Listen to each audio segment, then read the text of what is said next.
Tikvesh. The Tikvesh region is located in the heart of North Macedonia and is best known for grape growing and the production of homemade wine and grape brandy.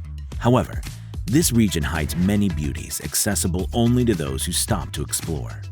In its creation, Tikvesh Lake completely flooded the village of Polog. Today, the only trace of that event is the Polog Monastery, which can only be reached by water. That monastery is also the location of the Maiden Rock, instilling fear and respect for the heroic deeds of 3 maidens who, defending their chastity, threw themselves from that rock, their hairs plaited together lest one of them change her mind. Here, in Tikvesh, you will find the area of Azad, which in the Middle Ages was the home of the Babins and the Bogomils. They did not respect the rules of the church and were advocating for freedom, equality, and social justice.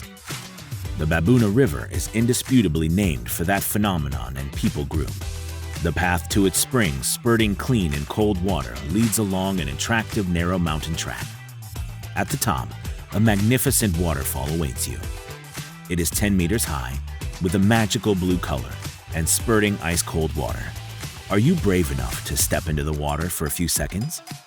We will encourage you and then warm you up with good food and homemade wine from the neighboring family wineries. Adventure Trails.